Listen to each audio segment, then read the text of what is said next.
Friends, we are doing chapter why do we fall ill. In previous session we have done communicable and non-communicable diseases. In this session we will do some examples of communicable disease. तो first example हम discuss कर रहे हैं malaria. It is the most common disease. इसका जो positive pathogen है, disease causing agent है, वो क्या है? Plasmodium species.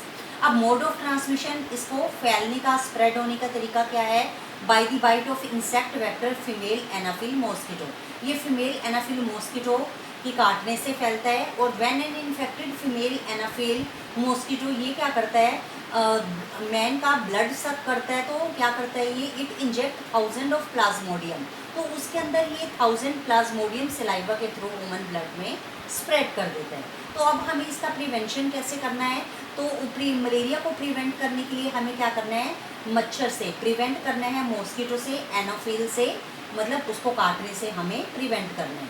अब इसके अंदर हमें क्या कर रहे हैं? हम जो मेथड्स कर रहे हैं, नंबर 1 क्या है? Sleep under mosquito net. तो कैसे प्रिवेंट कर सकते हैं? पहला मेथड है, हमें मॉस्किटो नेट के अंदर सोना चाहिए, यूज़ लगाकर सोना चाहिए. यूज़ इंसेक्ट रेपेलेंट का यूज़ करना चाहिए, जैसे mosquito coil, oil and creams. Next है, there should be no stagnant water in और नियर द हाउस. के नज़दीक, घर के नज़दीक कोई भी स्टेगनेंट वाटर होता है, पानी को खड़े नहीं रहने देना चाहिए, क्योंकि खड़े पानी में स्टेगनेंट वाटर के अंदर जो है मच्छर पनपते हैं. Mosquito larva should be killed by, अगर हम उसके ऊपर कैरोसिन ऑयल का छिड़काव करते हैं या ऑन स्टेगनेंट वाटर, तो उससे क्या होता है? मॉस्किटो लार्वा किल हो जाता है. या हम इंसेक्टिसाइड्स का स्प्रे करते हैं. इंसेक्टिसाइड्स क्या होते हैं? इंसेक्ट्स को मारने की दवाई का स्प्रे करते हैं, जैसे BHC, बेंजीन हेक्साक्लोराइड या मेलेथियोन. अगर हम ह्यूमन हैबिटेशंस के पास जहाँ रहते हैं, हमारा जो हैबिटेट होता है, वहाँ पर हम इसका स्प्रे करते हैं, तो हम जो है इसके ट्रांसमिशन से बच सकते हैं. तो ट्रीटमेंट क्या है इसका? Malaria parasite can be killed by taking certain medicine. हम इसके लिए ले सकते हैं, जैसे कि कुनीन है, जो किससे डिराइव होती है? It is derive from bark of a tree. क्या नाम है उसका? सिनकोना. तो उससे कुनीन ड्राइव होती है. आजकल हम देख रहे हैं सिंथेटिक ड्रग, क्लोरोक्यून, फॉस्फेट एंड प्राइमाक्यून, जो है मलेरिया के केस के अंदर ये यूज़ होती हैं. तो नेक्स्ट कम्युनिकेबल डिजीज़ हम कर रहे हैं एड्स. तो क्या फुल फॉर्म है? What is the full form of AIDS? Acquired immunodeficiency syndrome. इसका पॉजिटिव एजेंट क्या है? एड्स का वायरस से होती है, HIV. Full form of HIV is human immunodeficiency virus. और इसके और पॉजिटिव एजेंट है HTLV3 और LAV. तो मोस्ट कॉमन है HIV. इसका मोड ऑफ ट्रांसमिशन क्या होता है? एड्स का कैसे करता है? Intimate sexual contact through blood transfusion. अगर हम क्या करते हैं?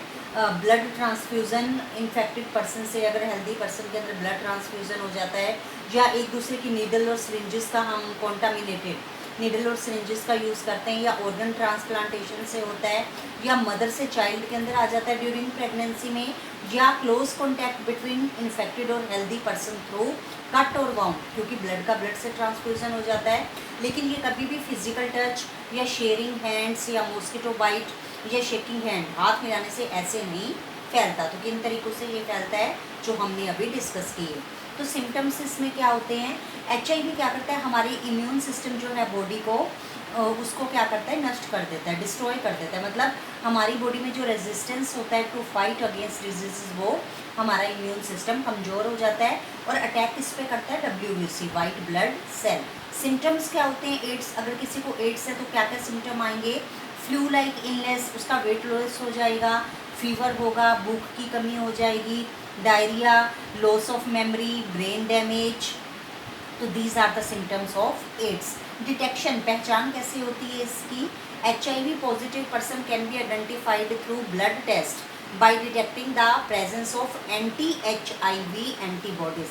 उस पेशेंट के ब्लड में क्या होगा? anti-HIV antibodies. तो ये अभी हमने किया है कम्युनिकेबल डिजीज़ के एग्जाम्पल. पहला example we have discuss malaria and second example ads.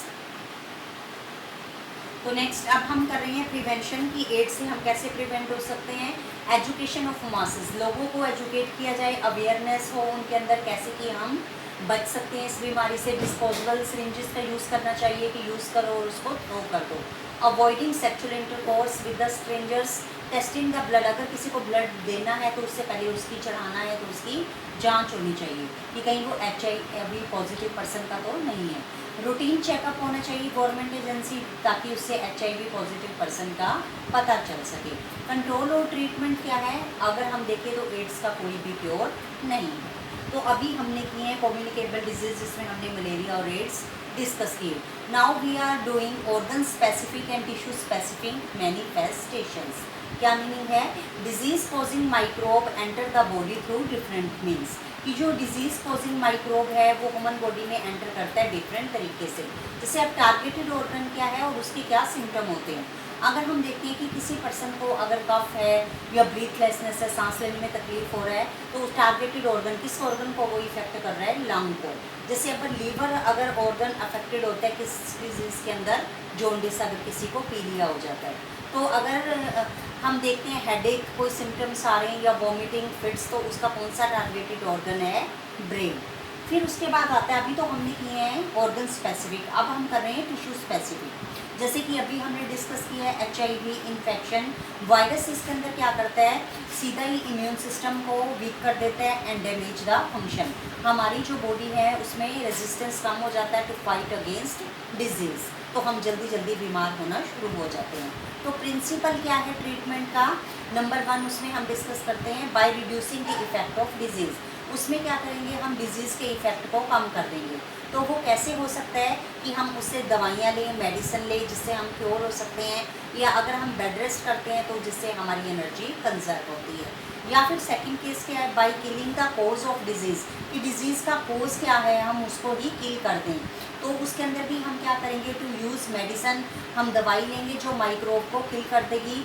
Microbe मतलब कि डिजीज़, जो पैथोजन जो डिजीज़ कोज कर रहा है, कि वो बैक्टीरिया से है, वायरस से है, प्रोटोजोआ है से है या फंजाई से है, तो हम मेडिसिन लेते हैं तो वो उसके माइक्रोब्स को किल कर देती है। नेक्स्ट आता है प्रिंसिपल ऑफ प्रिवेंशन।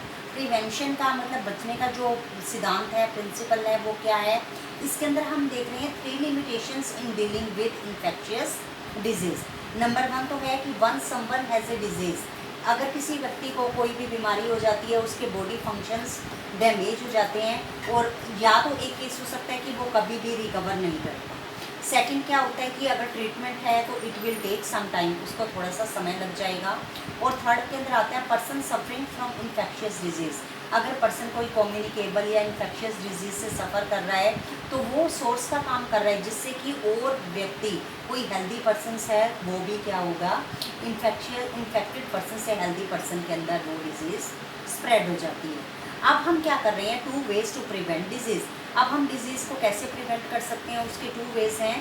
पहला हम कर रहे हैं हाइजेनिक कंडीशन, ये हमें साफ़ सफाई का ध्यान देना है, ये बेसिक की है to prevention of infectious disease को रोकने के लिए हाइजेनिक कंडीशन।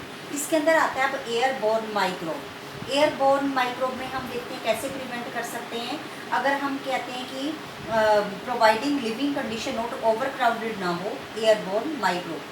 फिर उसके बाद आता है वाटर बोर्न माइक्रोब, ये कैसे प्रिवेंटेड हो जाता है कि अगर हम पीने का पानी की साफ़ सप्लाई करें, साफ़ पीने का पानी प्रोवाइड करें। और थर्ड आता है vector borne infections by providing clean, अगर हमारा इन्वायरमेंट ही क्लीन है तो वो आ जाता है हमारा वेक्टर बोर्न इन्फेक्शन। तो ये तो था हमारा पहला मेथड जो हमने किया हाइजेनिक कंडीशन। थर्ड फिर हमारा आता है प्रॉपर और सफिशिएंट फूड, अगर हम प्रॉपर और सफिशिएंट डाइट लेते हैं, बैलेंस डाइट लेते हैं, जिसमें सारे न्यूट्रिएंट हैं, कार्बोहाइड्रेट भी है, फैट भी है, प्रोटीन भी है, विटामिन भी है, मिनरल भी है, तो ये क्या करेगी, हमारे इम्यून सिस्टम को स्ट्रॉन्ग करेगी और हमारी बॉडी में रेजिस्टेंस पैदा करती है, जिससे कि हम फाइट कर सकते हैं डिजीज़ से, क्योंकि हम ये WBC को अफेक्ट नहीं करेगी, हमारी WBC वाइट ब्लड सेल्स जो हैं वो ही क्या करती हैं, they act as the soldier of body. फिर थर्ड आता है इम्यूनाइजेशन। इम्यूनाइजेशन क्या है, टाइम टू टाइम हमें वैक्सीनेशन होती हैं, अवेलेबल हैं, जो क्या है कि इन्फेक्शियस डिजीज़ से हमें प्रिवेंट कर सकते हैं, तो वैक्सीनेशन करवाना चाहिए टाइम टू टाइम। अब उसके बाद लास्ट में हम कर रहे हैं कि एक साइंटिस्ट हैं मार्शल और वेरन, ये 2 साइंटिस्ट हैं जिनको नोबेल प्राइज़ मिला था फिजियोलॉजी में एंड मेडिसिन में 2005।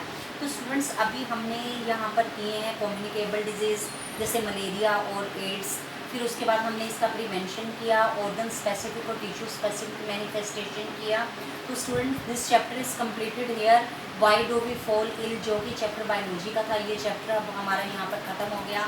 You can prepare notes of this chapter और you can write NCERT textbook question answer in your fair notebook.